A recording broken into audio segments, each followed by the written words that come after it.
स्वागत है दोस्तों आप सभी का हमारे YouTube चैनल ओटी करियर में।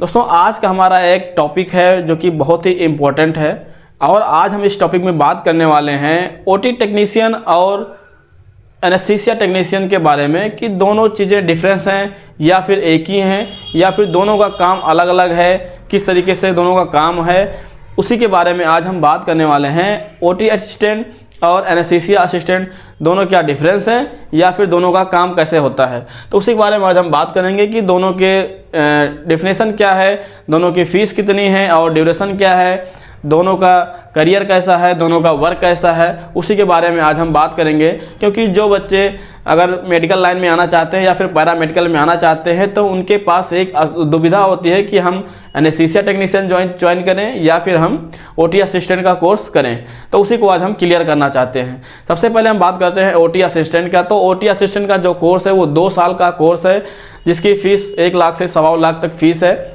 और जिसको करने के बाद में आपको ओटी के अंदर जितने भी इक्विपमेंट हैं, ओटी का रखरखाव, ओटी के सारे मैनेजमेंट को आपको अच्छे से देखना होता है और साथ ही में जब आप अच्छे से प्रिपेयर हो जाते हैं या फिर सर्जरी असिस्ट कराने लगते हैं तो आप सर्जरी को असिस्ट कराते हैं।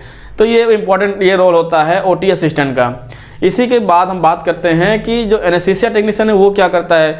एनेस्थीसिया टेक्नीशियन भी ओटी के अंदर ही रहता है, उसका भी कोर्स 2 साल का कोर्स होता है, उसकी भी फीस आपकी 1.5 लाख तक समथिंग होती है। और साथ ही में अगर वो ओटी के अंदर क्या काम है तो जिस तरीके से ओटी कॉम्प्लेक्स होता है और एक एनेस्थेटिक होता है, अगर एक साथ 2 जगह पे या 3 ओटी में सर्जरी लग गई है तो उस केस में जो हमारा एनेस्थीसिया टेक्नीशियन है उसको एनेस्थीसिया के बारे में सब कुछ जानकारी हो जाती है, जैसे एनेस्थीसिया ड्रग के, एनेस्थीसिया मशीन के बारे में, तो इन सब चीज़ों का अच्छे से जानकारी रहती है। तो वो एनेस्थीसिया जो सर्जरी के दौरान जो एनेस्थीसिया दी गई मरीज को उसमें अच्छे से हेल्प करता है, वो एनेस्थेटिक की हेल्प करता है। और ओटी असिस्टेंट का क्या है, वो सर्जरी के जो सर्जन है उसका असिस्टेंट है या फिर सर्जरी का असिस्ट करवाता है। तो 2 बहुत ही इंपॉर्टेंट चीज़ें हैं। जो हमारा एनेस्थीसिया टेक्नीशियन है वो असिस्टेंट है किसका, एनेस्थीसिया का, और जो हमारा ओटी असिस्टेंट है वो हमारा किसका असिस्टेंट है, वो हमारा किसका असिस्टेंट है, वो सर्जरी का है। तो डिफिनेशन दोनों में क्लियर हो गई। कोर्स और ड्यूरेशन हमने बता दिया कि 2 साल का कोर्स है, दोनों की फीस आपकी 1 लाख से 1.25 लाख या 1.5 लाख तक के बीच में है, आपकी अलग अलग स्टेट में अलग अलग हो सकती है। उसके बाद सिलेबस के बारे में बात करें तो ओटी असिस्टेंट के सिलेबस में आपको जब आप एडमिशन करवाते हैं या पढ़ने जाते हैं तो आपको वहाँ पे ओटी असिस्टेंट में OT equipment, OT instrument, fumigation, sterilisation, ये सब चीज़ें आपको वहाँ पे पढ़ने को मिलेंगी। अगर इसके बाद अगर आप एनेस्थीसिया टेक्नीशियन की बात करते हैं तो एनेस्थीसिया टेक्नीशियन में आपको anaesthesia drug, types of anaesthesia, कितने मोड के एनेस्थीसिया होते हैं, वॉइस एनेस्थीसिया मशीन, ये सब चीज़ें आपको वहाँ पे पढ़ने को मिलेंगी जो कि इम्पोर्टेंट है। उसके बाद बात करें हम वर्क की, तो वर्क हमने बता दिया है कि जो सर्जरी के असिस्टेंट हैं, ठीक है, वो हमारे क्या हैं, ओटी असिस्टेंट, और जो एनेस्थीसिया के असिस्टेंट हैं वो हमारे क्या हैं, एनेस्थीसिया असिस्टेंट है।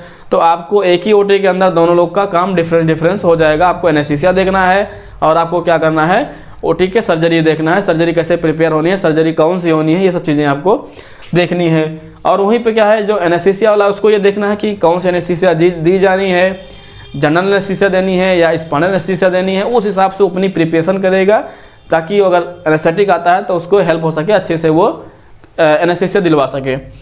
उसके बाद कैरियर की बात करें तो कैरियर कैसा है, कैरियर दोनों में बहुत ही अच्छा स्कोप है। ओटी असिस्टेंट के लिए भी चाहे वो गवर्नमेंट हॉस्पिटल हो चाहे वो सेमी गवर्नमेंट हो, दोनों जगह वैकेंसी आ रही हैं। जिस तरीके से हाल में वैकेंसी आई हैं जिसमें ओटी असिस्टेंट और एनआईसीयू या उसमें क्या है एनेस्थीसिया टेक्नीशियन दोनों की वैकेंसी आई है जो कि बहुत ही इंपॉर्टेंट, दोनों का अलग अलग वैकेंसी आई है और अच्छी खासी पोस्ट आई है, तो जो कि बहुत ही इंपॉर्टेंट है। और हर जगह पे अब एनेस्थीसिया असिस्टेंट भी रखे जा रहे हैं जो कि बहुत ही इंपॉर्टेंट है। तो ये चीज़ें है कि दोनों कोर्स बहुत ही अच्छे हैं, आप कोई भी चूज कर सकते हैं। अगर आपको सर्जिकल साइड पसंद है तो आप ओटी असिस्टेंट का कोर्स पसंद करिए। अगर आपको मेडिसिन या अगर आपको मेडिसिन के बारे में या इंजेक्टेबल के बारे में या फिर अगर असिस्टेंट सर्जरी नहीं पसंद है तो आप एनेस्थीसिया वाला कोर्स आप कर सकते हैं जो कि बहुत ही इंपॉर्टेंट है, बहुत ही मस्ट है। तो हमारी तरफ से दोनों कोर्स बहुत ही बेस्ट है, बाकी आप अच्छे से चूज कर सकते हैं क्या बेहतर है आपके लिए। Thank you.